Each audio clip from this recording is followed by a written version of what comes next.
Boa tarde. Deus os abençoe. Que bênção de estudo bíblico com a nossa amada irmã Maria Luísa.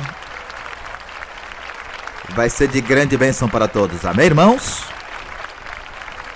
Mas bem, a pergunta é: há quanto Deus já havia mostrado esse momento? Amém. Bom, glória a Deus. Glória a Deus.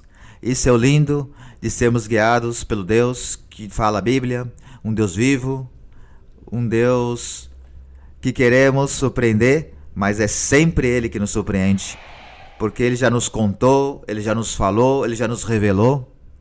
Que bênção nosso Deus, que maravilhoso é nosso Deus. Para Ele toda a glória, toda a honra e todo o louvor. Amém, irmãos? Então, irmãos, oremos ao Senhor e vamos entregar este momento ao Deus da Bíblia, nosso Pai Criador. Amém, irmãos? Senhor da glória, Pai eterno, Tu, meu Deus, és grande, Tu, meu Deus, és poderoso, Tu, Senhor Deus, é o mais lindo que temos. Por Ti vivemos, Senhor, por Ti e para Ti vivemos, Senhor, e hoje, meu Deus, Tu nos permite nos reunir aqui em Vallecas, promessa que Tu já tinha feito, porque Tu, Senhor, Tu confirmas o que falas. Às vezes pensamos como seres humanos que nós nos governamos, que queremos fazer a nossa vontade e finalmente, quando Tu nos dá o entendimento e na medida que Tu vai nos guiando, nos orientando, e que lindo o que o Senhor faz com a nossa amada irmã Maria Luísa. Tu a guias, Tu coloca ela no sentir, e Tu sabia, Senhor, e Tu já sabia, meu Deus, que hoje nesse horário ia estar a nossa irmã Maria Luísa no meio de nós. Por isso, Senhor, o dia de hoje, Te queremos te entregar esse culto, esse estudo bíblico, para que seja de grande bênção para todos os que hoje estão aqui presentes, para todos que vão nos ver através do vídeo, para que todos haja hoje uma grande bênção, uma grande liberdade, e sobretudo, que haja milagres, prodígios, sinais, e sobretudo, Pai eterno, essa possibilidade de poder aprender mais de Seu Evangelho, de Sua doutrina, porque, Senhor, desde o princípio, há mais de 50 anos, Tu instruístes, Tu capacitastes a nossa amada irmã Maria Luísa, com nosso irmão Luiz Eduardo Moreno, que fossem esses servidores, esses servos Seus, para divulgar esse Evangelho, essa doutrina. E isto, Senhor, é feito através de todo mundo, e hoje em dia, nesses últimos quase 30 anos, na direção da nossa irmã Maria Luísa, temos aprendido cada dia mais desse Evangelho, dessa doutrina, que nos tem ensinado a ser livres das garras do maligno. Ao que querem seu livre-arbítrio, seguir verdadeiramente a Deus, não tem desculpas. Não tem desculpas porque, Senhor, porque como não nos apresentar diante da Tua presença para fazer a Tua vontade, se tudo está dado? O Senhor nos dá muitas revelações, tem nos esclarecido o Evangelho, a doutrina, tem nos dado o poder, a manifestação da Sua grandeza. E como temos muitos, Senhor, que querem pedir a Ti, que quiserem viver épocas passadas com os apóstolos, Tu os tens ensinado a eles em sonhos que o melhor tempo que esses não existe com a nossa apóstola, com a nossa amada irmã Maria Luísa. Por isso que hoje, Senhor, seja de grande bênção para todos, e também para aqueles que vão nos ver através do vídeo, porque assim Tu tem divulgado o Seu Evangelho, a Sua doutrina, que isso chegue a todos os corações, para que haja libertação, para que haja felicidade, contentamento, para que possamos cada um de nós desfrutar desses momentos e desfrutar da nossa amada irmã Maria Luísa. Tudo, meu Deus, tudo que fazemos aqui é por Ti e para Ti. E no nome de Cristo, recebe este momento e esse estudo bíblico. Amém e amém. Pode sentar, meus irmãos. Vamos cantar o hino número 243, Pentecostes para todos. Hino 243. Recordem, irmãos, que faz pouco tempo saiu esse novo CD número 11. Também podemos fazer o download. E tem sido muito lindo. Amém, irmãos? E as letras que traz.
Bendito e louvado seja nosso Deus.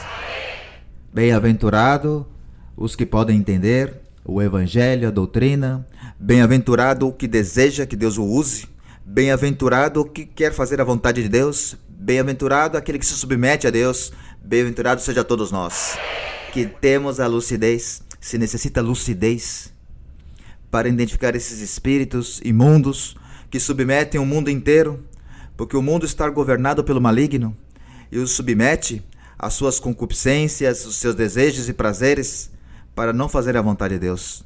Mas quando nós nos esforçamos para chegar a buscar a Deus, estar aqui, Deus nos abençoa. Amém, irmãos? Vamos ficar de pé. Vamos cantar agora coros. Coro número 154. Envia-me, Senhor. Coro 154. Envia-me, Senhor, a quê? A pregar com quê? Com o nosso bom exemplo, com nossa boa maneira de viver, de vestir, de falar. Recorde que, pela misericórdia de Deus, nós comemos, temos trabalho, temos lugares tão lindos como esses e temos hoje a presença da nossa amada irmã Maria Luísa. Pura misericórdia de quem? De Deus. Cantemos esse coro, coro 154.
A glória e a honra seja para nosso Deus.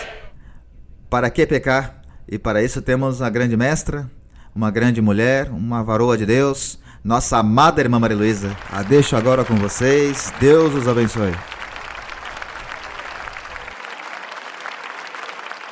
Deus abençoe vocês, irmãos e irmãs.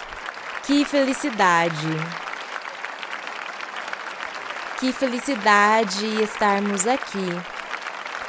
Há tanto eu pedi para o Senhor, há muitos anos eu venho pedindo ao Senhor que Ele me permita, que Ele me dê a oportunidade de vir nestes lugares e ficar 2 meses.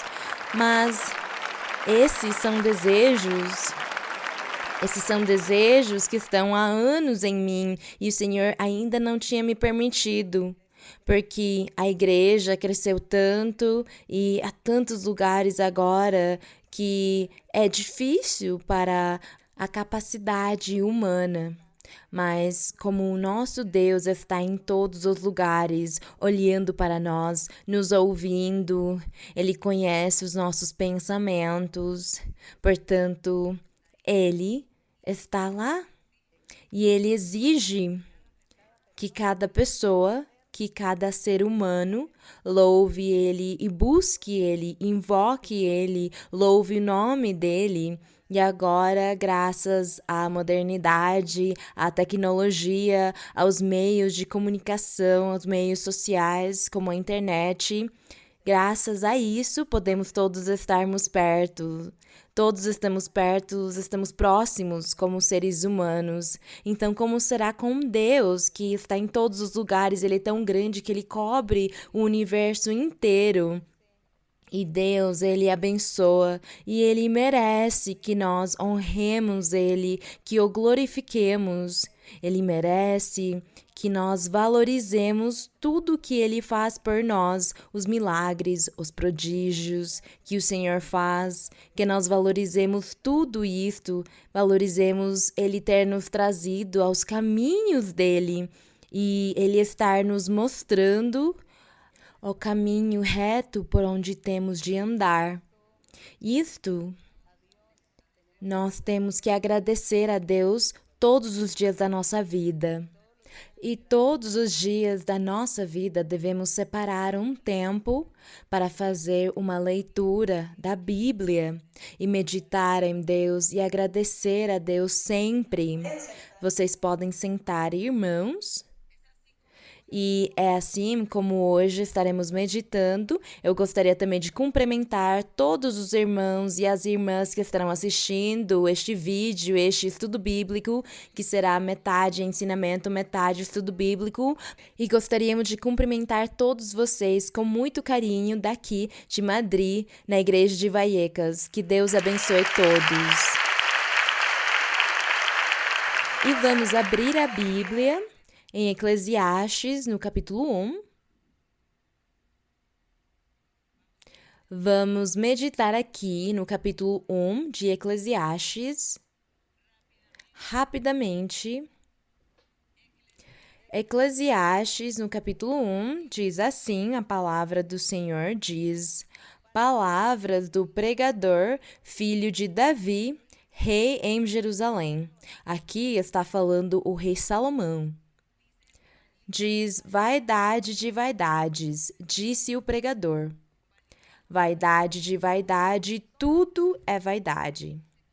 Diz aqui que ele teve o propósito de olhar e observar os homens e as pessoas e ainda também os animais e a natureza. E ele conseguia ver o desenvolvimento, o nascimento e o progresso de todos esses seres e esses elementos. E ele conseguia ver que no final todos eles morriam, todos eles terminavam, tudo acabava. E ele começou a observar que as pessoas nas suas vidas, os homens, as mulheres, ficam muito preocupados em comprar e fazer e satisfazer os seus desejos, fazer muitas coisas. Mas ele via que alguns conseguiam, outros não, mas no final vem a morte. E as pessoas vão embora da mesma forma que elas nasceram. E ele chamava tudo isso de vaidade. Vaidade é tudo o que tem um fim, aquilo que vai perecer, o que não vale, o que vai acabar. Tudo termina, tudo morre. É essa a vaidade. E ele falou de tudo, mas ele nunca disse isto é bom ou isto é errado. Ele simplesmente quis contar tudo que ele tinha observado e analisado. Ele disse, tudo é vaidade. Ele nunca disse, isso é ruim, não façam mais, ou isso é bom, continuem fazendo.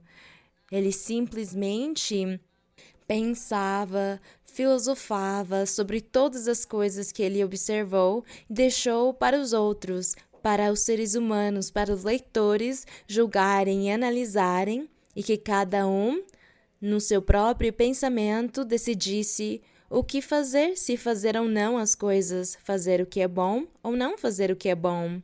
Então aqui no verso número 3 ele disse que como tudo é vaidade, ele disse, que proveito tem um homem de toda a sua fadiga com que se afana debaixo do sol? Ele disse, qual o proveito que um homem pode adquirir do seu trabalho? Ele fica angustiado e trabalha e se preocupa demais.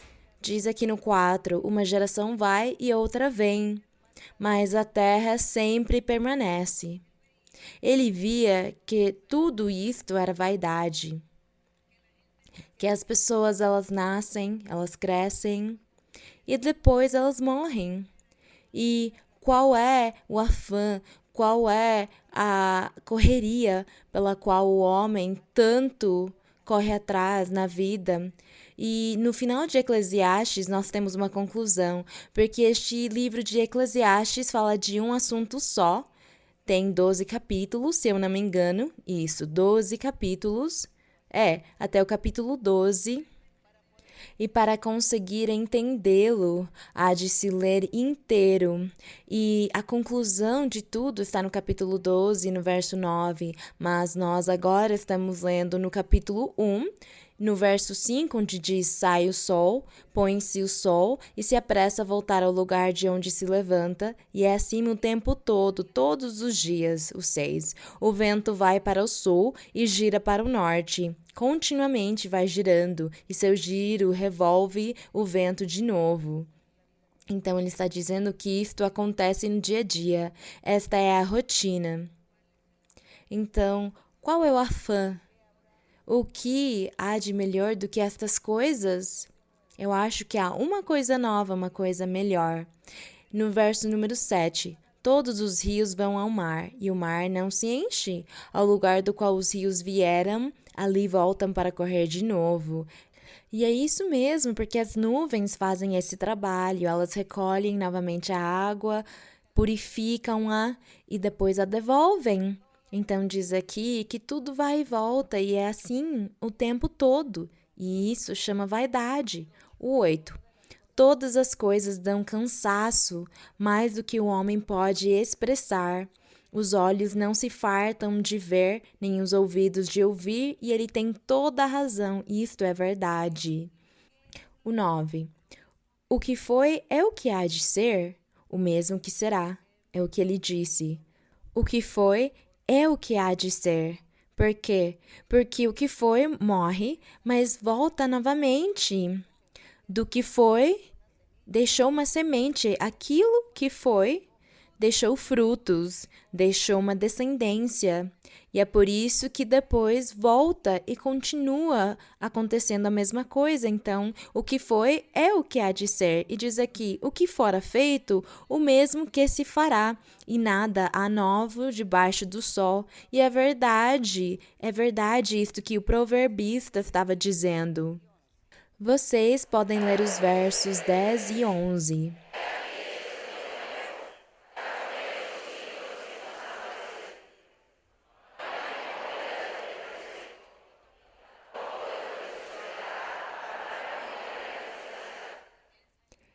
Esta é a realidade. É esta a realidade. E é por isso que hoje as pessoas, ou todos nós, gostamos de ir em museus. Nós vamos em museus e encontramos coisas do ano 1400, 1600, 1800, a história, os chefes, os governantes, os presidentes, como eles viviam, como eles se vestiam, quais eram todas as coisas que eles tinham naquela época. E nós admiramos isso, mas quando nós percebemos que o tempo vai passando, as modas, no decorrer do tempo, elas voltam. E as coisas são feitas da mesma forma, agora com mais tecnologia, mas volta a ser o mesmo. Então as pessoas, elas pensam, esses modelos de sapatos eram dos anos 30 e agora estão voltando. Então, o rei Salomão tinha razão em tudo que ele estava observando sobre a vida. É claro que ele tinha a ajuda de Deus, que ajudava ele a observar e pensar e analisar todas as coisas. Ele tinha razão e no final ele disse: tudo é vaidade, mas há uma coisa que não é vaidade, mas nós vamos ver isso no capítulo 12. E no verso 12 diz: eu, o pregador, fui rei sobre Israel em Jerusalém. Dediquei-me a investigar e a buscar com sabedoria sobre tudo que se faz debaixo do céu. Este penoso trabalho deu Deus aos filhos dos homens para que se ocupem nele, nesse trabalho. de se preocupar, de trabalhar, de explorar, de melhorar, de transformar e de fazer muitas coisas neste globo terrestre. E diz o 14: examinei todas as obras que se fazem debaixo do sol, e eis que tudo isso é vaidade e o que mais? E esforço inútil. É isso, esforço inútil, tormentos, amarguras, preocupações, porque saiu errado, porque não deu para fazer as coisas certo, não está funcionando, a máquina quebrou e os produtos não saíram bem. Tudo é esforço inútil, porque no final é vaidade. No dia que as pessoas morrem, no dia que elas perecem, até aí acabou. Até aí tudo foi vaidade. Então alguém poderia dizer: nós temos perdido tempo na vida, ou estamos perdendo o tempo, mas nós vamos ver isso depois. No 15, o que é torto não se pode endireitar, e o que é incompleto não pode ser contado. Falei em meu coração, dizendo: eis que acumulei sabedoria mais que todos os que foram antes de mim em Jerusalém. E meu coração alcançou muita sabedoria e ciência. Diz no verso 17, então, o rei Salomão disse: dediquei meu coração a conhecer a sabedoria e também a entender as loucuras e os desvarios. Conheci que mesmo isso era esforço inútil. Diz aqui que as loucuras e os desvarios, isto também traz dificuldades, problemas, tribulações, traz tudo isto para os seres humanos.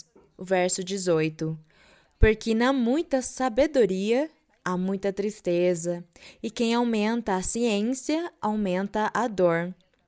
Aqui também tinha-se muita aflição de espírito, na muita sabedoria humana e também no muito trabalho. E diz aqui que quem aumenta a ciência, esses grandes cientistas, eles aumentam dor ao conhecimento deles, porque eles sofrem e se preocupam porque querem ser perfeitos e aperfeiçoar tudo e não conseguem, não dá. E no final tudo se torna vaidade, porque quando esse grande cientista morre, aí ficou todo o trabalho, a preocupação. Ele perdeu o tempo, é como se ele tivesse perdido o tempo na sua vida do que ele fez. Então, isto da vaidade, realmente, este rei, quando Deus deu sabedoria para ele analisar todas estas situações, ele tem toda a razão. É por isso que há uma coisa melhor do que tudo isto, que não é vaidade. E, por exemplo, aqui eu não leio tudo, porque é comprido demais para ler, mas no capítulo 3 diz que tudo tem o seu tempo e ele tinha razão. Quando ele diz que tempo de matar, tempo de curar, tempo de destruir, tempo de edificar, tempo de chorar e de sorrir, de prantear e de dançar. Há tempo para tudo, mas tudo isto é vaidade. E no capítulo 5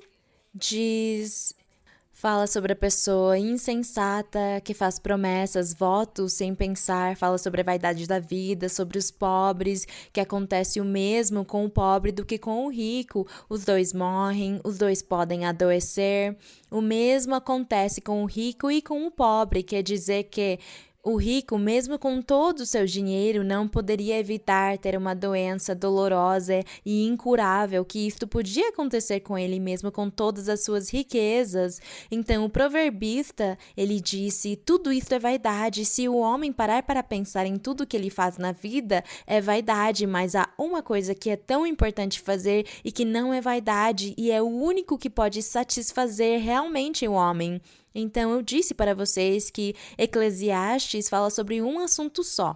E aqui no capítulo 12, nós vamos procurar que é a conclusão sobre a vaidade. Então, é por isso que no capítulo 12 de Eclesiastes, no verso 9, nós leremos do verso 9 em diante, Mas sintam-se à vontade de lerem todo o livro de Eclesiastes para entenderem tudo que o proverbista disse a respeito das questões que surgem na vida, dos assuntos que acontecem neste globo terrestre, tudo que acontece com a humanidade, mesmo também com a natureza e os animais, e que realmente tudo é vaidade. Sim, mas nós conhecemos um caminho que não é.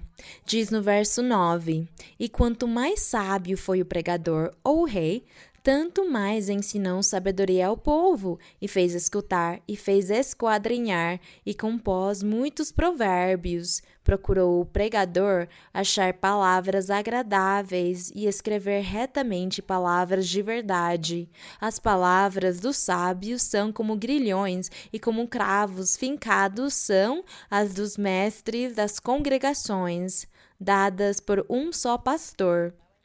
Então aqui ele quis dizer que as palavras de um pastor falando sobre Deus, ensinando a respeito de Deus, é como um cravo que fica fincado no coração das pessoas e que era muito melhor ouvir a respeito de Deus e aceitar ou viver com Deus na vida.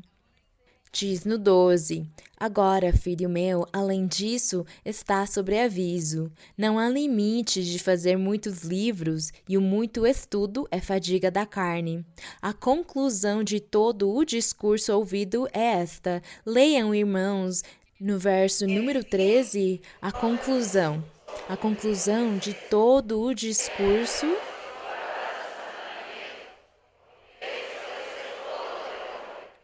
porque Deus trará toda a obra a juízo, juntamente com toda coisa secreta, seja boa ou seja má.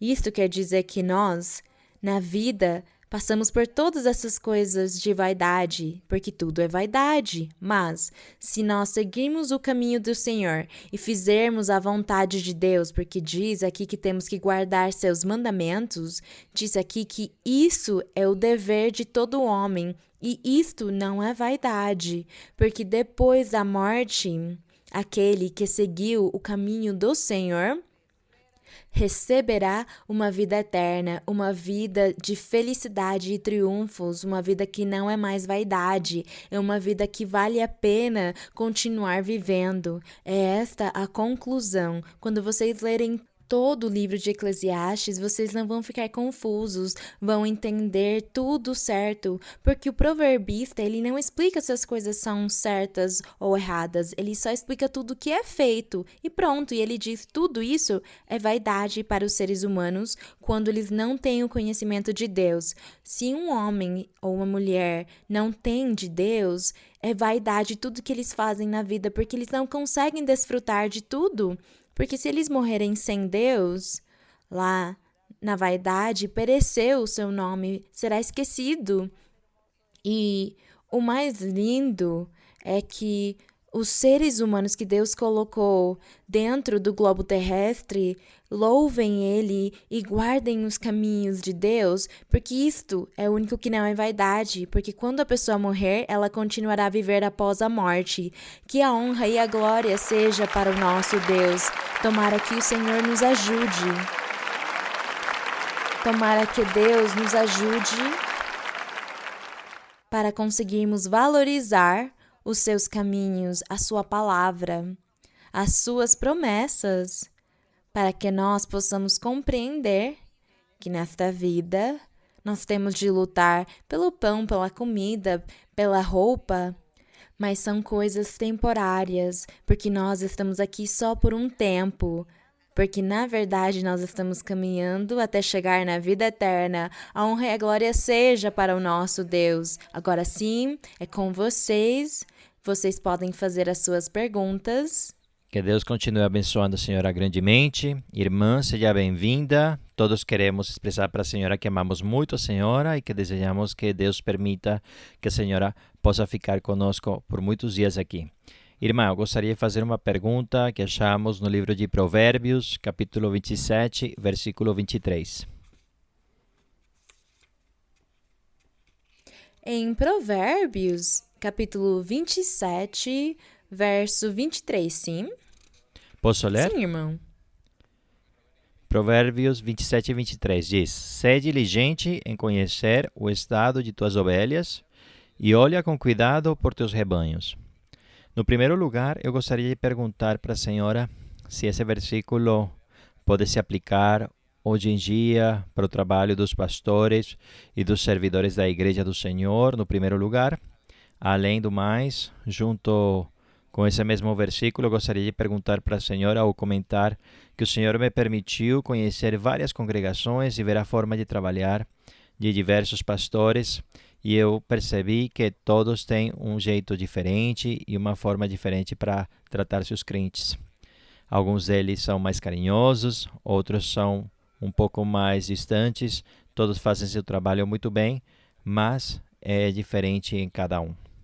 Isso se associa com uma outra dúvida que eu tenho no meu coração, porque o Senhor me permitiu conhecer a sua igreja há mais de 20 anos e às vezes eu tive no meu coração a dúvida se talvez pelo fato de eu ter conhecido a igreja e ser muito introvertido e ser um pouco distante emocionalmente das pessoas, isso é um empecilho espiritual, porque depois de tanto tempo ainda não recebi o Espírito Santo e conheço outras pessoas que têm como características semelhantes e também tiveram essa mesma dificuldade de demorar muito em receber o Espírito Santo. Irmã, muito obrigado e espero que possa nos edificar com essa pergunta. Bem, quando algum de vocês sintam ou tenham esses sentimentos, esses pensamentos que são tímidos, introvertidos, que não conseguem falar, nem se expressar, nem expressar bem as suas emoções e talvez por esse motivo não oram com liberdade para Deus abençoá-los, para o Espírito Santo vir, é com a oração. Na oração, vocês devem pedir ao Senhor que Ele tire de vocês e que Ele tire de nós tudo que sentimos, que é ruim, que está nos atando, que não está deixando nos receber a bênção. O que fazemos é pedir a Deus que Ele nos liberte, para que nós possamos receber as bênçãos espirituais, pedir a Deus que Ele nos ajude a mudar, para que nós possamos servir e trabalhar para Ele na sua vinha. E este verso 23 está falando das duas formas. Se nós quisermos entender este verso como uma figura, como uma ilustração, serve também. Porque quando o Senhor Jesus Cristo pregava o Evangelho, Ele ensinava por meio de ilustrações, de metáforas, de analogias, de semelhanças. Ele ensinava para que as pessoas pudessem entender o que Ele quis dizer. E aqui também o proverbista, Deus lhe deu a sabedoria para conhecer e entender muitas coisas. Então aqui ele está falando que se uma pessoa for pastor de ovelhas, ele ou ela deve cuidar do estado das suas ovelhas, tomar cuidado com o seu rebanho e ainda mais os seres humanos. Os pastores que apacentam na igreja devem cuidar do seu rebanho, devem prestar atenção nas ovelhas e cuidá-las, porque o Senhor Jesus disse que Ele era o bom pastor e que Ele amava as suas ovelhas, e assim mesmo deveriam trabalhar os que Ele colocou na igreja, porque diz na Bíblia que Ele deixou evangelistas, pastores e mestres, e eles também devem trabalhar bem, cuidando das ovelhas e fazendo bem o seu trabalho. Então, este verso é nos dois sentidos, físico ou metafórico, porque o Senhor também fala por meio de metáforas. E do outro que o irmão falou, peça para Deus. Temos que pedir para Deus nos libertar, tirar os medos, as dúvidas, a timidez, que Ele tire de nós tantas coisas que nós passamos e vivemos, que nos impede de receber os dons espirituais. Uma outra pergunta? Boa tarde, irmãos, que o Senhor os abençoe. Irmã, muito obrigada por ter nos acompanhado na pandemia. Eu queria agradecê-la, mas esperava muito para fazer a pergunta e não podia fazê-la. Agradecê-la porque eu tive uns dias muito mal, mas o Senhor nos consolava com seus ensinamentos. Irmã, minha pergunta está em Mateus 16, 23, 24. Sim, onde me permita ler? Sim, irmã, sim. Mateus 16, 23 e 24? Sim, senhora. Sim. Mas ele, voltando-se, disse a Pedro: Arreda-te de mim, Satanás, És para mim pedra de tropeço, porque teus sentimentos não são os de Deus, e sim os dos homens. Minha irmã, eu vejo que aqui o diabo atacou a Pedro, e o Senhor o corrigiu, o repreendeu, mas também vemos em Ezequiel 28, quando o diabo possuiu o rei Ciro. Então, minha pergunta é, irmã, como o diabo nos perturba? Aos apóstolos, aos do mundo. Então, como nos perturba, irmã? Também, o diabo também vem contra nós, colocar no nosso caminho tentações, armadilhas, dificuldades. Ele também coloca doenças no nosso caminho, nos faz duvidar, nos faz desconfiar das promessas de Deus. De todas as formas, por meio de inimigos, por meio de críticas, por meio de calúnias e fofocas. Se for no trabalho, então é por meio dos nossos colegas ou os nossos chefes. Ele coloca muitas armadilhas, se for nos estudos, onde for. O diabo, ele constantemente coloca armadilhas no nosso caminho. Nós constantemente estamos sendo perseguidos pelo inimigo, porque assim ensinou para nós o apóstolo Paulo. Ele diz que nós não temos uma luta contra os seres humanos, mas é contra as hostes espirituais, contra todas as forças do inimigo que vêm contra nós. E é por isso que nós temos de prestar muita atenção à doutrina, temos de orar sempre, pedir a Deus.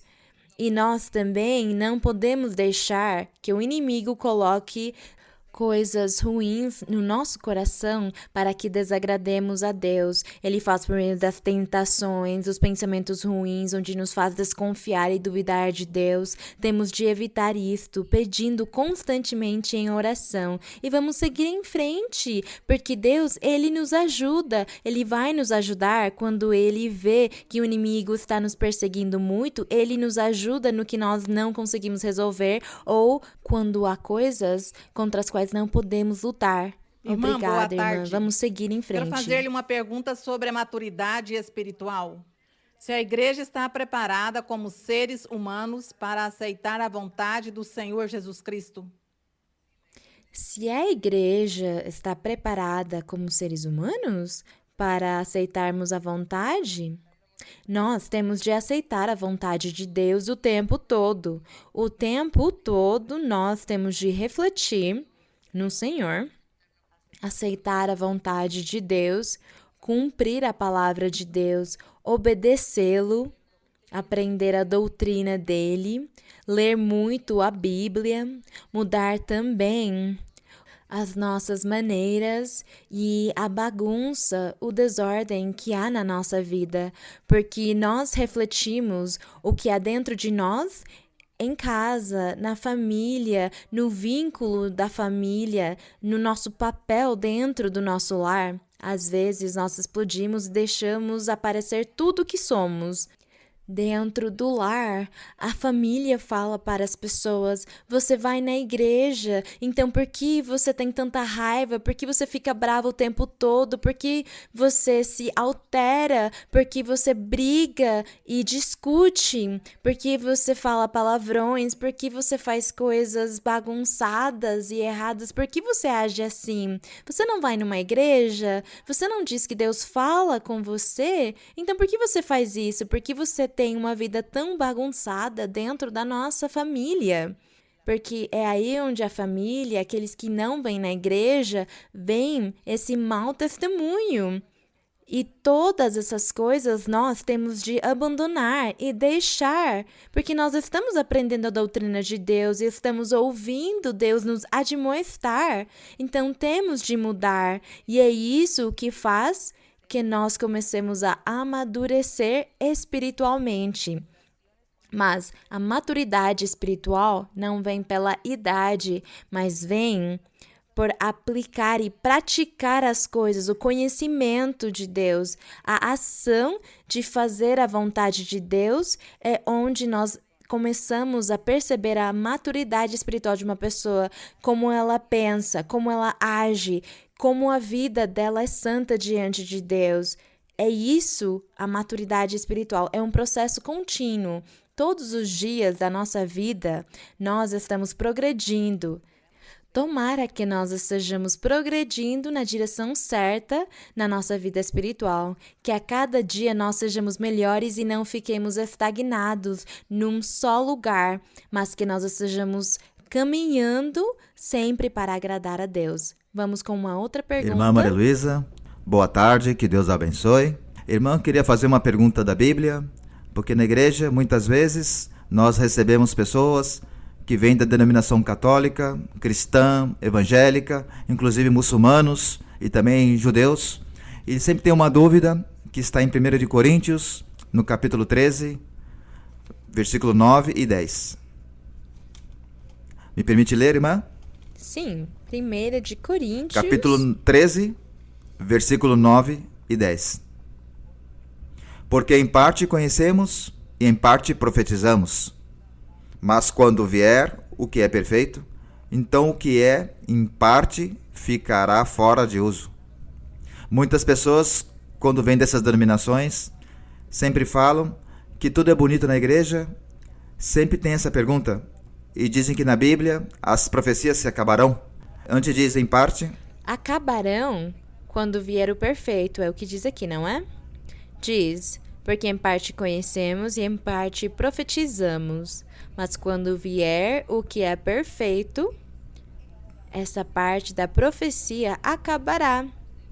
A parte que conhecemos da doutrina de Deus também acabará. Mas quando vier o que é perfeito. E o que é perfeito? Vamos ver. O que é? Qual é o perfeito? Onde está o perfeito?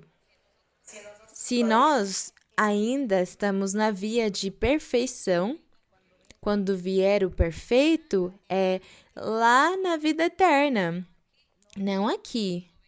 Quando vier o que é perfeito, é quando nós temos percorrido o caminho do Senhor, chegamos no final e chegamos diante da presença de Deus, e na presença de Deus é o que é perfeito. Porque é Deus mesmo quem vai nos apacentar. É isso mesmo, Ele vai nos apacentar lá. E isso já será perfeito. Para o que nós vamos querer profecia após a morte quando estivermos com Deus? Não vamos mais precisar da profecia, porque já vamos estar com Deus. Diz na Bíblia que nem precisaremos do sol nem da lua, porque Ele será o nosso sol, a nossa lua, a nossa luz. Então é isso o que é perfeito. O que é perfeito é Deus. Então, nós podemos falar para essas pessoas, você tem toda a razão. Mas já chegou na sua vida o que é perfeito? O que é o perfeito? O que significa o perfeito para você? Nós podemos perguntar. E se eles não saberem responder, nós podemos dizer o que é perfeito é Deus. E nós vamos atingir isto depois da morte. Nós, nesta vida, temos de nos aperfeiçoar, viver uma vida santa, viver uma vida reta e seguir. E chegamos, então, porque o Senhor Jesus disse que nós vamos conseguir sermos perfeitos, sim, antes de morrer. E depois da morte, estaremos com Deus. E isso é o que é perfeito, estar com Deus na vida eterna. Lá, não precisaremos mais de profecia. Mas, por enquanto, aqui, como seres humanos que estamos vivendo aqui, precisamos que Deus nos guie, nos oriente, nos apoie e nos console. Bem, vamos continuar? Ou você tem uma outra pergunta? Então, irmã, o que eu dizia é porque quando chega essas pessoas dessas denominações, muitos dizem que eles têm falado com pregadores e pastores de outras congregações e eles têm... Digamos, de uma outra congregação e de uma outra denominação? E eles têm um significado no qual o perfeito, por exemplo, os testemunhas de Jeová pensam que é a Bíblia. Há pessoas muçulmanas que já chegou o Senhor Jesus Cristo, isso já é o perfeito. Por isso eu perguntava, irmã, porque chegam pessoas de primeira vez. Com os muçulmanos nós poderíamos falar, você diz que o Senhor Jesus já chegou, mas você é perfeito?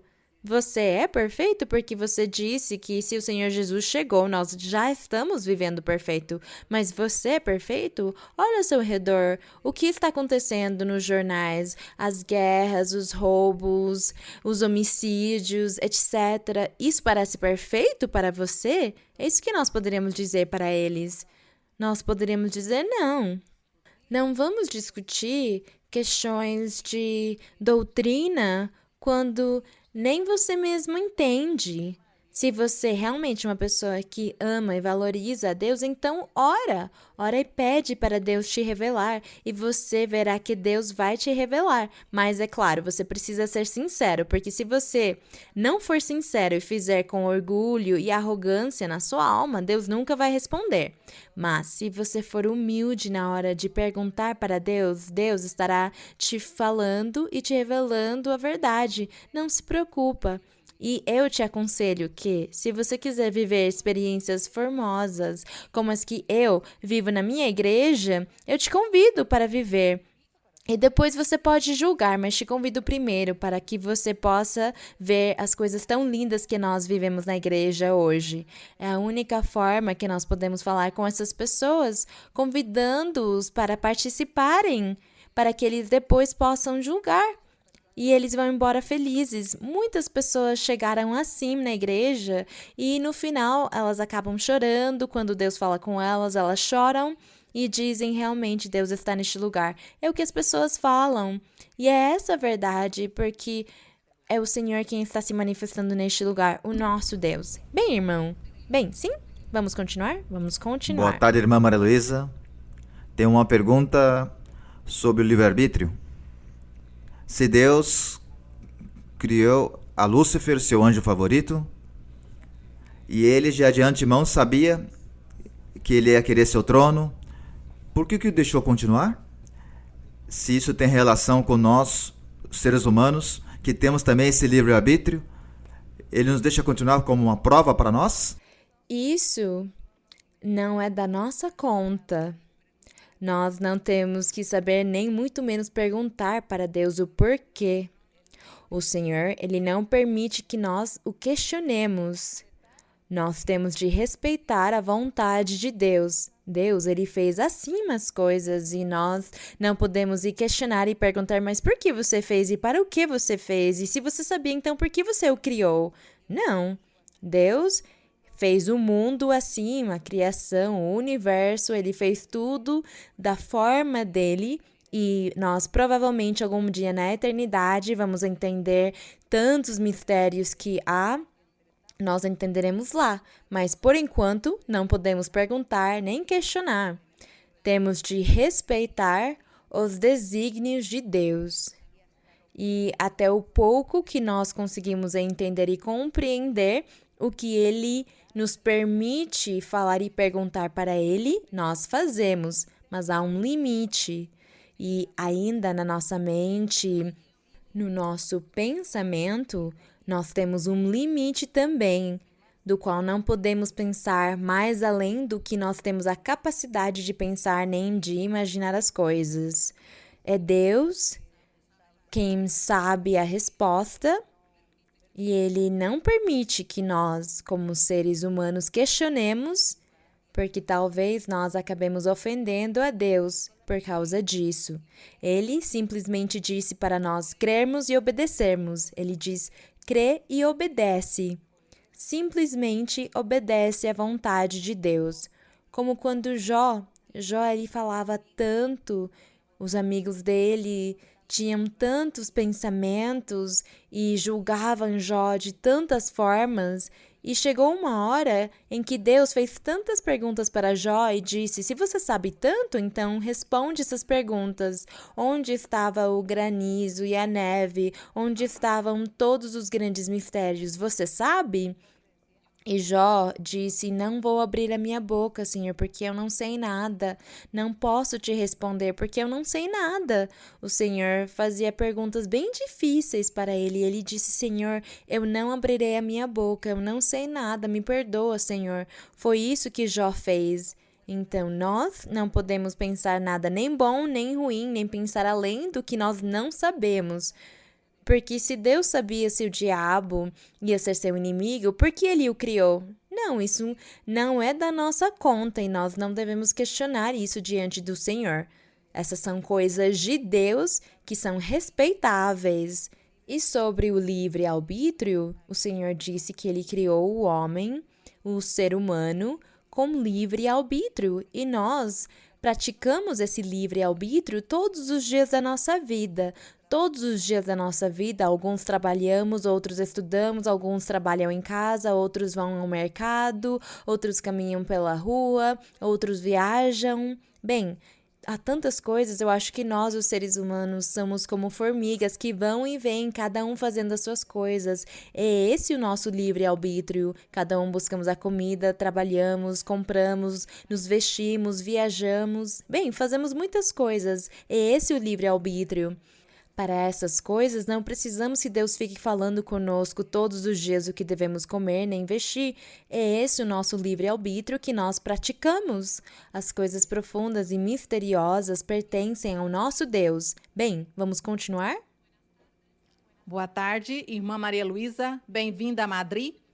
Eu quero agora fazer uma pergunta da Bíblia em 2 epístolas do apóstolo Paulo.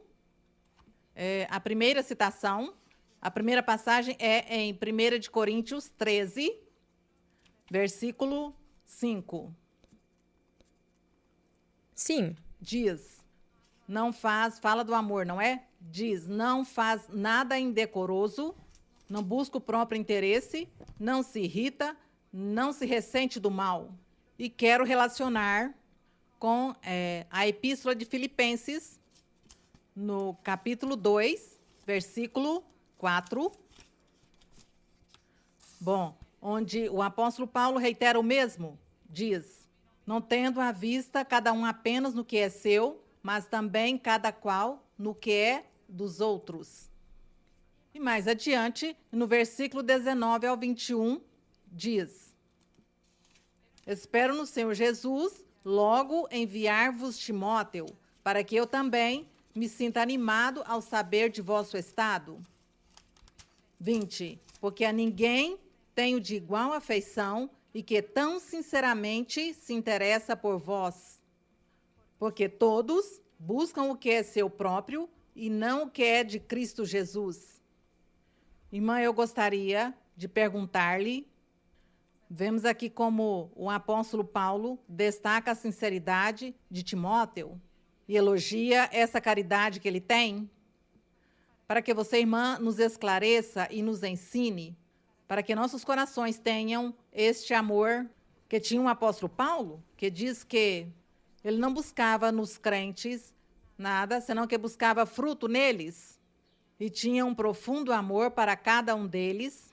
Se, por favor, irmã, pode nos ensinar, para que nós limpemos nosso coração, para que nosso coração seja embranquecido, ser um coração assim que não busca o seu. Obrigada, irmã. Bem, isso faz parte do amor. Aqui em 1 de Coríntios, estava falando sobre o amor. Estava dizendo que tinha-se uma coisa que em 1 de Coríntios 13, o apóstolo Paulo estava falando que o amor era a coisa mais importante. Em 1 de Coríntios 13, onde diz... No 1 diz, se eu falasse as línguas dos homens e não tenho amor, não são nada. Se eu tivesse o dom da profecia, entendesse todos os mistérios e a ciência, mas não tenho amor, nada seria. Se eu repartisse todos os meus bens para dar de comer aos pobres, mas não tenho amor, de nada me serve. E no verso 4 diz que o amor é paciente. Quer dizer que uma pessoa que tem amor é paciente, uma pessoa que tem amor é bondosa, uma pessoa que tem amor diz aqui que não tem inveja. Não é jactanciosa, não se envaidece, diz no 5, que uma pessoa que tem amor não faz nada indecoroso. Fazer coisas indecorosas, o que seria? Roubar, matar, enganar, mentir, bem, prejudicar as pessoas, caluniar, invejar. Todas essas são coisas indecorosas, mentir. Tudo isso é errado, diz que o amor não faz nada disso, por isso nós temos chegado na conclusão que o amor, o vínculo do amor é não pecar, é não cometer nenhum pecado, porque tudo isto aqui é pecado. Aquilo que é indecoroso é o pecado, as raivas, os rancores, os roubos, os sequestros, tudo isto é pecado. E quando as pessoas chegam num estado onde Deus tem as mudado, quando elas chegam num ponto no seu coração onde elas têm amor na sua alma, como o apóstolo Paulo tinha e os outros apóstolos também, e como Deus também tem dado isto para nós, de ter esse amor e ter essa misericórdia pelas pessoas e não guardar rancores, nem invejas, nem enganar, nem invejar, não fazer nada indecoroso. Nós todos temos que chegar nesse ponto, nesse grau, nesse vínculo do amor. Todos nós temos que chegar lá, todos os crentes, os pregadores, os evangelistas, os apóstolos, os profetas, todos os que Deus colocou na sua igreja devem ter amor. Os crentes também, cada um deve ter amor. Então, quando todos cheguemos nesse grau, vamos dizer que chegamos na perfeição, que chegamos a sermos perfeitos. Então, diz na Bíblia que os perfeitos de caminho, que é o que nós encontramos nos Salmos, encontramos tantos ensinamentos sobre os perfeitos do caminho, aqueles que andam no caminho da perfeição, os que chegam na meta, na sua vida perfeita. As pessoas dizem que isso é mentira, que no mundo os seres humanos não podem chegar a ser perfeitos. Sim, podemos sim, porque ser perfeito significa que você não guarda no seu coração pecado nenhum. Você até pode observar e ver os outros cometendo muitas faltas, muitas coisas erradas, mas você não faz mais. E como essa pessoa, esse homem ou essa mulher de Deus chegaram nessa perfeição, então são misericordiosos, educados, humildes, simples, pensam nos outros, dão para os outros, se esquece até dele mesmo para buscar que os outros estejam bem, mesmo se ele não tiver, mas que os outros tenham, que todos desfrutem, que todos sejam felizes. É esse o amor. Nós estamos lutando para atingir, para chegar nesse triunfo, nesse prêmio, nesse grande galardão de sermos perfeitos nos caminhos do Senhor. E eu sei que nós vamos chegar lá, porque Deus vai nos ajudar. Bem, vamos seguir? Seguimos com uma outra pergunta. Olá, boa tarde. Olá, irmã. Sim, irmã. Por favor, irmã, para a edificação da igreja e para edificar o nome do nosso Senhor Jesus Cristo amado, nosso Deus, poderia explicar-nos melhor e aprofundar nisso a diferença entre ignorante, rebelde, insensato, tolo e ímpio e sua possibilidade de redenção? Obrigada, irmã. A amo muito. Irmã, eu vou ter que anotar tudo que a irmã me perguntou. Ignorante e o que mais? Ignorante, rebelde, insensato, tolo e ímpio. Bem, se uma pessoa for ignorante, rebelde, insensata, nécia, ímpia, então ela tem todos os outros. Ela não tem somente isso, ela tem todos os outros. É maldosa, eu diria. É uma pessoa maldosa, ímpia. Uma pessoa que gosta de fazer o que é errado, que gosta de viver no pecado, fazendo o que é ruim, fazendo o que é indecoroso o tempo todo, fazendo maldade. É isso. Não seria somente o que você falou, porque um pecado adiciona um outro pecado. E se uma pessoa pratica um pecado, começa com o outro e o outro, até que termina praticando todos os pecados e as falhas. Bem, isso, quando fala sobre o ímpio, que não crê em Deus, o nécio também não crê em Deus. Isso acontece na vida. Foi isso que o proverbista descobriu sobre os seres humanos, que havia pessoas nécias, rebeldes, ímpias, que não queriam ouvir a palavra de Deus, nem se submeter, nem aceitar. Nós estamos lutando, primeiro pela nossa vida espiritual e depois também a vida dos outros, porque as pessoas que estão ao nosso redor, nós gostaríamos que eles também vivessem e desfrutassem do que nós estamos desfrutando com Deus, não é?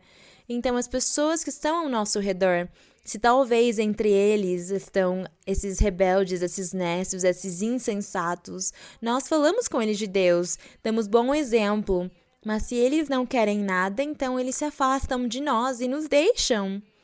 E não há nada o que se fazer.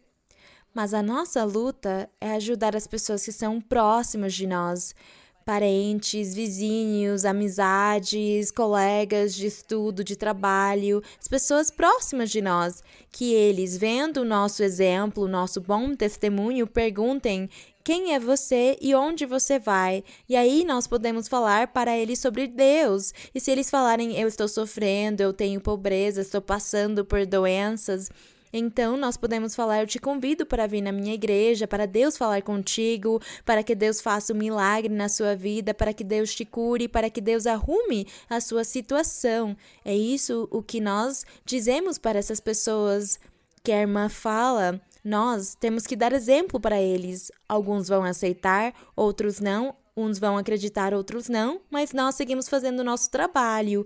Glória a Deus. Vamos seguir em frente? Sim, irmã. Boa tarde, irmã. Deus a abençoe. Minha alma e meu coração se alegra por tê-la conosco. Nós, os irmãos de Saragossa, a amamos no Senhor. Eu queria perguntar, irmã, como menciona em Atos também. Queria fazer uma pergunta de Apocalipse 22:6, onde diz: e me disse, essas palavras são fiéis e verdadeiras.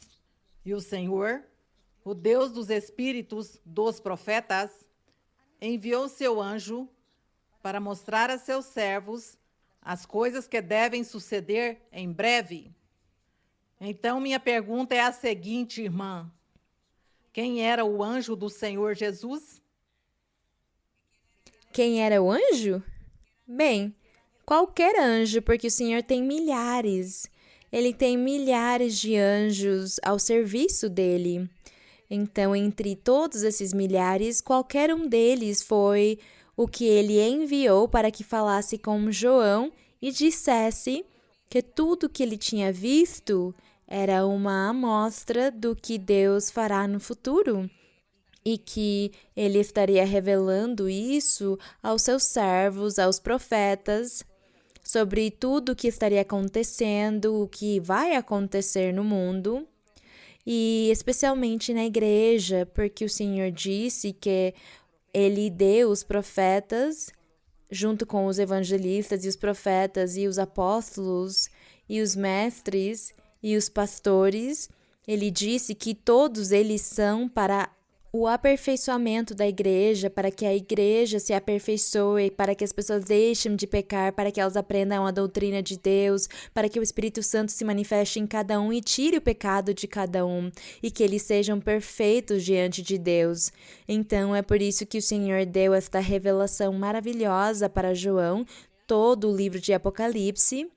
E por meio do anjo, Deus lhe disse que ele enviava o anjo para que mostrasse a João todas as coisas que aconteceriam, que tinham acontecido e estariam acontecendo no futuro, para que ele ajudasse os crentes a alcançarem todas as bênçãos, não somente os que estavam vivendo naquela época, mas nós também, que hoje participamos do Evangelho, que possamos desfrutar dessas bênçãos e essas maravilhas. Então, qual anjo? Um dos milhares de anjos que o Senhor tem ao seu serviço. Vamos continuar. Irmã, boa tarde, toda a sua comitiva e todos os irmãos, Deus os abençoe. Tem uma palavra, tem uma pergunta em Deuteronômio, que é quando Moisés fala de tudo o que ele fez por seu povo, na mão de Deus. A pergunta me surge em Deuteronômio 9, capítulo 10. E deu-me o Senhor as 2 tábuas de pedra escritas com o dedo de Deus. E nelas estavam 9 e escritas 10, todas... 9 e 10, sim. Sim, irmã, pode continuar. E nelas estavam escritas todas as palavras que vos falou o Senhor no monte, do meio do fogo, no dia da assembleia. Minha pergunta surge, irmã, ou seja, Deus tudo sabe, tudo vê, e ele percebeu que como Moisés esteve 40 dias com ele orando, e ele demandou esse pacto nas tábuas, e ele lhe disse, vai porque os filhos, se desviaram, estão fazendo uma imagem de fundição que fez Arão, e eles estavam adorando este bezerro. Mas a mim, sempre que eu passo pelo verso 17...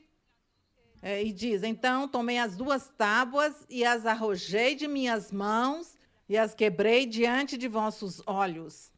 Ou seja, sempre me surge a pergunta, porque Moisés, se era um pacto que Deus fez, ou seja, algo que Deus escreveu com seu dedo, porque ele as quebrou, ou seja, sempre que passo por aí me pergunto. Porque Essa é a minha pergunta, irmã. Moisés diz aqui que ele viu, quando ele desceu do monte, que estava ardendo em fogo com as tábuas da aliança nas suas mãos, e ele viu que o povo tinha se extraviado e eles estavam pecando, adorando o bezerro de fogo que eles tinham feito. Eles tinham criado esse bezerro e estavam adorando-o. Então Moisés, ele se encheu de raiva contra o povo de Israel por eles terem feito essas coisas, e por isso ele quebrou as 2 tábuas de pedra, como dizendo: vocês não merecem as bênçãos de Deus, vocês não merecem que eu leia essas tábuas, essas leis, porque vocês pecaram e falharam com Deus. Foi por isso que Moisés fez isso. E quando ele voltou ao monte, o Senhor, ele novamente fez umas outras 2 tábuas e deu para ele. Foi isso que aconteceu. Vamos continuar? Boa tarde, irmã. Bem-vinda. Vou fazer uma pergunta que o Senhor me pediu. Isaías 10, do versículo 31 ao 34. Em Isaías, no capítulo 10, sim. 10, do 31 pode ao seguir. 34. Madmena se dispersou, os moradores de Gebim fugiram. Fogem, perdão. Ai, estou nervosa. Nesse mesmo dia se deterá em Nob. Levantará sua mão contra o monte da filha de Sião, o outeiro de Jerusalém. Eis aí que o Senhor, Senhor dos exércitos, desbastará as ramagens com grande poder, e as árvores de grande altura serão cortadas, e as altas serão derrubadas na terra, e cortará com ferro a espessura do bosque, e o Líbano cairá frente aos fortes. Cairá frente ao forte. Cairá frente ao forte, perdão, irmã. O que não entendo, irmã, é as árvores de grande altura serão cortadas e as altas serão derrubadas na terra. Aqui está falando numa forma de figuras, de ilustração, de metáforas, se referindo aos reis de Israel e de Judá e aos principais governantes de Jerusalém naquela época, porque o povo todo tinha pecado, tinha falhado contra Deus, e Deus ia castigá-los, usando outras nações para que viessem contra eles como seus exércitos e os destruíssem. Então, quando o Senhor disse que eles estariam chegando em Sião, que era Jerusalém, e eles destruiriam com os seus exércitos a cidade, o Senhor disse que as árvores de grande altura, no verso 15, essas árvores são as pessoas, os governantes, os principais, os sacerdotes, os falsos profetas que tinham se levantado, os reis e todos os que governavam. Eles eram essas árvores de grande altura que seriam destruídos e humilhados, porque Deus os destruiria e os castigaria pelo pecado de idolatria no qual o povo de Israel tinha caído. E aconteceu assim, porque o Senhor enviou os exércitos da Babilônia para os destruírem, e o Senhor assim castigou essas pessoas. Só que Deus, ele usa essas parábolas, essas figuras, essas metáforas para falar. Deus fala assim, é a forma como ele fala. E nós conseguimos então entender porque Deus tem nos ensinado como entender e compreender o vocabulário que ele usava naquela época. O Senhor Jesus, ele também usava esse tipo de vocabulário para que as pessoas, somente os que criam no Senhor e tinham um coração disposto, pudessem entender. E os incrédulos, os que não queriam aceitar, aqueles teimosos, diz na Bíblia que eles não entendiam e ficavam confusos. Eles não entendiam as explicações que o Senhor dava para eles quando os evangelizava. O Senhor sempre falou dessa forma, com muitas ilustrações e figuras e simbologias para que nós consigamos entender.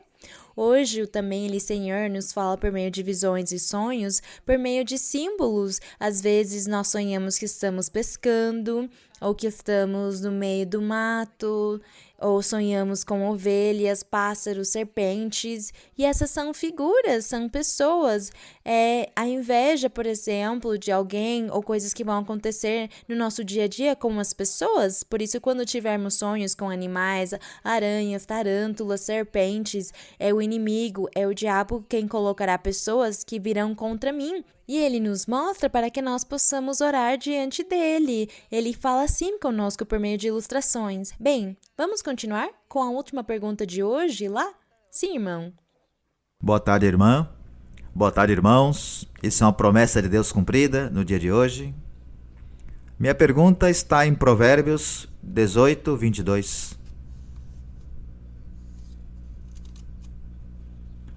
Onde diz o proverbista: quem acha uma esposa, acha o bem e alcança a benevolência do Senhor. Isto ele fala do matrimônio. A palavra benevolência tem mais de 10 sinônimos. Gostaria, irmã, que pudesse nos aprofundar. O apóstolo Paulo não teve esposa, mas o Senhor foi muito benevolente com ele. A benevolência é um presente de Deus para todos nós, com ou sem esposa? Porque o Senhor me deu uma ajudadora idônea, o Senhor me deu um lar muito maravilhoso. Então eu vejo a benevolência do Senhor aí. Eu também vejo, irmão, aqui uma ilustração que tem a ver muito mais com a igreja do Senhor. Porque diz em Apocalipse que no final dos tempos, o Senhor, ele estará nas suas bodas, fala sobre as bodas do Cordeiro e serão celebradas com a igreja. E diz que a igreja é a esposa, a prometida, e ele é o esposo, então fala sobre uma esposa e um esposo. Por isso, por meio de figuras, fala aqui que quem acha uma esposa acha o bem, mas está se referindo à parte espiritual. Quando o Senhor Jesus, ele disse que está levantando e formando a sua igreja santa e perfeita, uma igreja sem mancha e sem ruga para ele mesmo, diz na Bíblia. E é por isso que o Senhor compara, às vezes, o casamento, para que nós consigamos entender como será essa boda no final, que nós, todos os homens e mulheres, como igreja, seremos a esposa do Cordeiro. Para que nós possamos compreender a paz ou a felicidade ou a harmonia, então ele nos dá como exemplo o casamento. O casamento entre um casal, e ele fala para o homem aqui, quem acha uma esposa, acha o bem. Mas é mais figurativo, é numa forma de figuras mais do que fisicamente, porque o Senhor Jesus, ele também ensinou que na igreja haveriam pessoas, homens ou mulheres, que não casariam, mas que somente serviriam a Deus. O Senhor falou sobre os eunucos. Ele disse que na igreja teriam-se eunucos que serviriam sempre a Deus e nunca casariam, por causa do evangelho do Senhor. O Senhor Jesus, ele disse nos evangelhos isso quando os apóstolos perguntaram sobre o divórcio e o casamento, e o Senhor deu a explicação sobre o divórcio, que o divórcio não deveria existir, que as pessoas deveriam permanecer casadas até o final, e os apóstolos disseram ao Senhor que isto era muito difícil. Eles falaram, é muito difícil o que você ensinou, então não convém casar-se, porque se não pudermos nos divorciar, então é melhor nem casar. Então o Senhor disse aos apóstolos que não todos teriam a capacidade de tolerar e receber e viver essa situação, que somente poderiam vivê-lo aqueles que recebessem isso de Deus. Então, ele deu essa explicação que há eunucos que se fazem eunucos pelo reino dos céus e outros que são feitos eunucos pelo trabalho e o serviço que eles devem prestar para as pessoas, e outros que nasceram assim, que eles nunca iam casar, que iam permanecer sozinhos o tempo todo. E aí o apóstolo Paulo, ele fala que ele dedicou o seu tempo todo para Deus, porque ele pensou que, se ele fosse casar, se ocuparia dessa família e não poderia servir a Deus como ele tinha sentido no seu coração que deveria fazer. Então, não vamos dizer que ele está contradizendo a doutrina, quando aqui em Provérbios diz que quem acha uma esposa acha o bem. Porque entre os bens ou os benefícios que uma pessoa pode receber, lhe faz muito bem casar. É muito bom que case, que tenha um casamento, porque diz aqui que é uma bênção. Mas não há contradição nenhuma, não estamos dizendo todos devem casar ou ninguém deve casar. Tudo é permitido. As pessoas, elas decidem, como eu disse anteriormente, aqueles que se dedicam a servir a Deus, como aconteceu com alguns dos apóstolos, mas também aqui em Provérbios, onde fala simbolicamente, com muitas figuras, com muitas metáforas, porque é assim como fala em Provérbios, nós temos que entendê-lo dessa forma. No capítulo 31, quando fala sobre uma mulher virtuosa, que é a igreja do Senhor também. Assim, dessa forma, nós compreendemos a palavra de Deus dessa forma, sem pensar que está se falando ou que é uma contradição, porque de forma nenhuma é contradição. Bem, então o irmão ele está me pedindo para eu deixar. Bem, a última. Boa tarde, irmã Maria Luísa. Boa tarde, irmãos. O Senhor me prometeu que estaria fazendo essa pergunta que tem aqui no meu coração. E está em Mateus, capítulo 7, versículo 21. Mateus 7, Posso 21? ler, irmã? Sim. Nem todo o que me diz Senhor, Senhor entrará no reino dos céus, senão o que faz a vontade de meu Pai que está nos céus. Muitos me dirão naquele dia, Senhor, Senhor, não profetizamos em teu nome? E em teu nome não lançamos fora demônios? E em teu nome não fizemos muitos milagres? Então eu lhes direi claramente, nunca vos conheci, apartai-vos de mim, praticantes de iniquidades. Indagando tudo o que está na Bíblia, desde que cheguei à igreja, fazendo a vontade de Deus, tentando levar uma vida reta e santa diante dele e diante dos homens, porque temos que ter integridade diante de Deus e dos homens, e fazer tudo que agrada a Deus, deixando as coisas pequenas e se submeter a Deus em espírito e em verdade. A pergunta é mais importante ou essa é a base para ganhar a vida eterna, fazer a vontade de Deus? Fazer a vontade de Deus. Aqui, no verso 17, voltando um pouco, desde o verso 21 que você leu, no verso 17, o Senhor disse: assim também toda boa árvore dá bons frutos, diz aqui. Toda boa árvore dá bons frutos, porém, a árvore má dá frutos maus, falando sobre os homens e as mulheres, os seres humanos. No 18, não pode árvore boa dar maus frutos, nem a árvore má dar frutos bons. Portanto, toda árvore boa vai dar bons frutos, e aquela que não dá bons frutos diz que será cortada e lançada ao fogo. Essa é a vida, porque quando o Senhor disse que nem todos os que dizem Senhor no teu nome profetizamos e expulsamos demônios e fizemos milagres, e o Senhor diz, não, eu não conheço vocês, porque vocês se afastaram dos meus caminhos, foram árvores que não deram bons frutos. Então, como vocês se tornaram árvores que não dão bons frutos, vocês tinham os dons espirituais que Deus lhes deu para que vocês mudassem a sua vida e fossem melhores, e vocês não quiseram mudar, mas continuaram sendo más árvores com maus frutos. No verso 23, o Senhor diz, nunca vos conheci, apartai-vos de mim, praticantes de maldade. Então, o Senhor, Ele dá para nós os dons espirituais para que nós mudemos, para que nós sintamos que existe um Deus, que Deus existe. Os dons espirituais são um sinal que nós temos na nossa vida para saber que existe sim um Deus e um ser supremo que nos governa, um ser em espírito e em verdade, que nos dá os dons.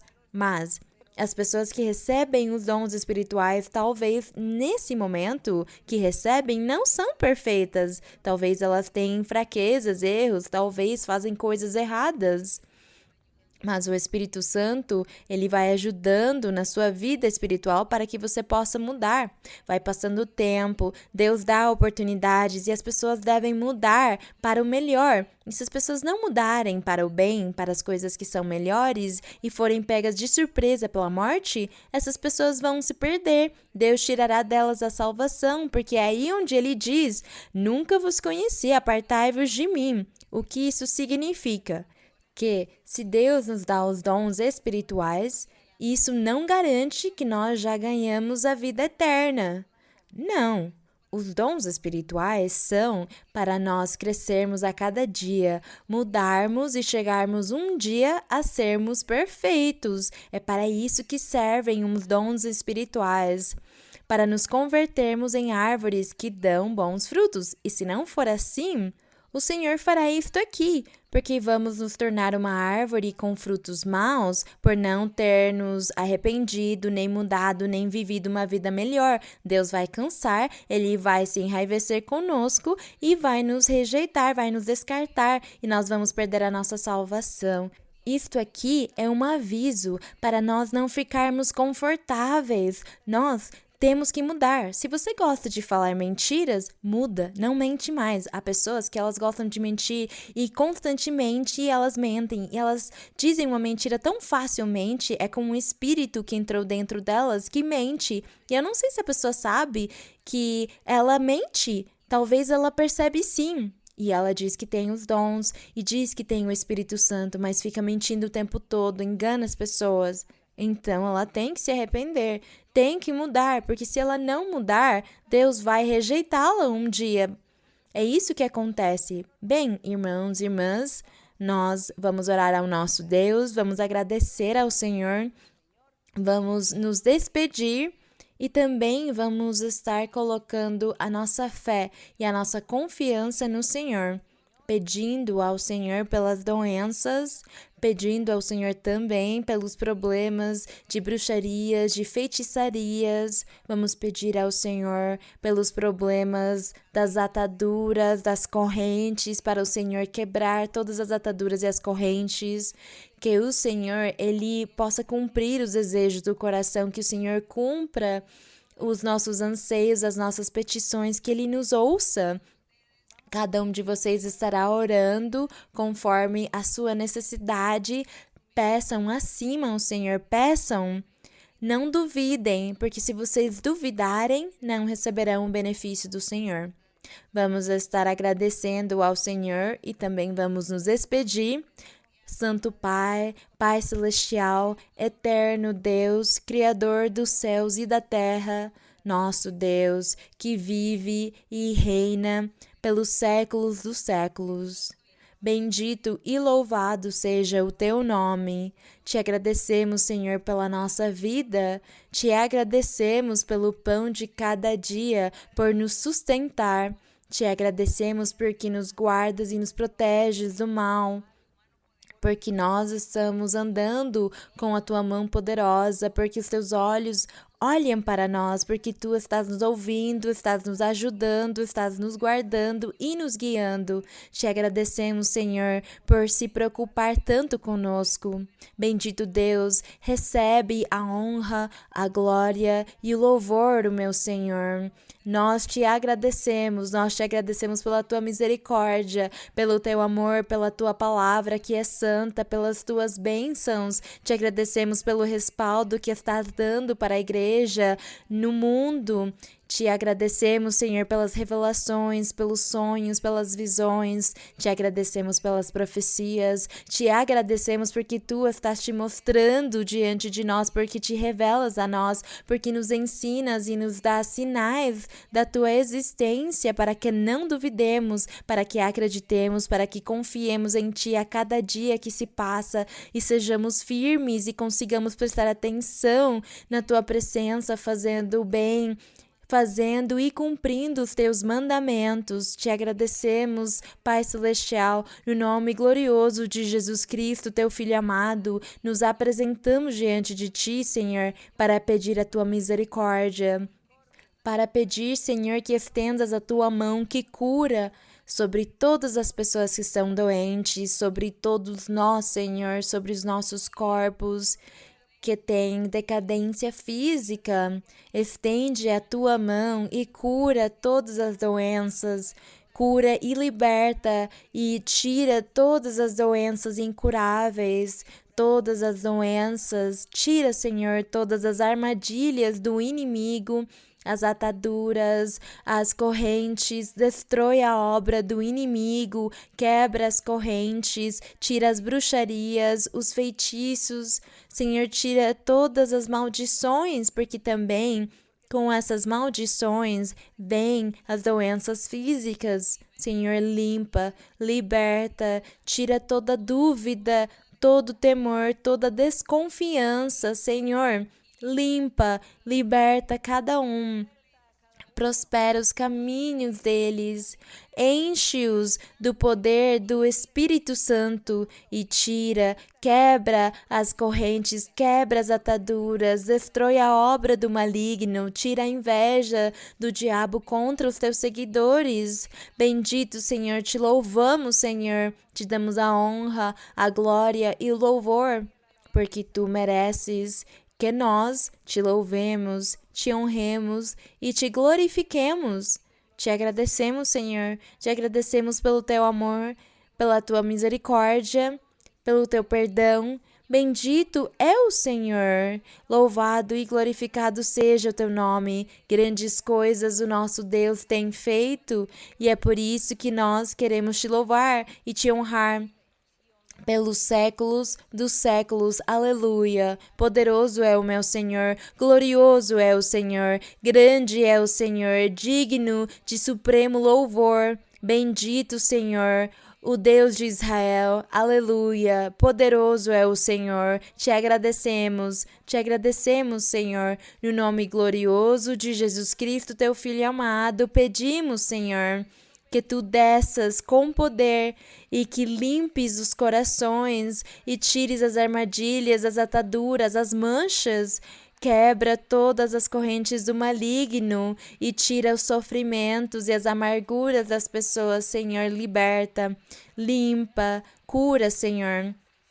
Tira, Senhor, a desconfiança, a incredulidade, a malícia, Senhor. Tira toda a carnalidade e materialismo dos nossos corpos, da nossa vida, todos os sofrimentos e as amarguras e as tristezas.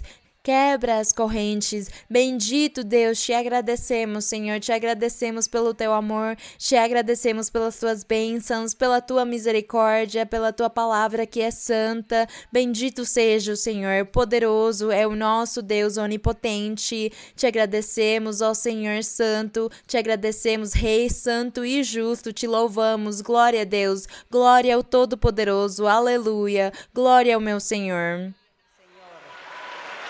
Alabad a Jehová, naciones todas, pueblos todos, alabadle, porque ha engrandecido sobre nosotros su misericordia y la verdad de Jehová es para nosotros, aleluya, amén. Y la verdad de Jehová, aleluya, es para siempre, amén. Alabad a Jehová, naciones todas, pueblos todos, alabadle, porque sobre nosotros su misericordia y la verdad de Jehová para nosotros, aleluya, amén. Y la verdad de Jehová, aleluya, es para siempre, amén. Va bajando ya, va bajando ya, va bajando la gloria de Jehová. Si su pueblo empieza a orar y deja al Señor Va bajando la gloria de Jehová. Va bajando ya. Va bajando ya. Va bajando la gloria de Jehová. Si su pueblo empieza a orar y deja al Señor obrar, va bajando la gloria de Jehová. Bendito seja o Senhor. Te agradecemos, Senhor, pelo teu amor e pela tua misericórdia. A glória seja para o nosso Deus. Que o Senhor abençoe vocês grandemente. Deus abençoe todos vocês, os irmãos que estão assistindo também o vídeo. Que o Senhor abençoe vocês igualmente. Muito obrigada, muito obrigada. Até mais e Deus abençoe.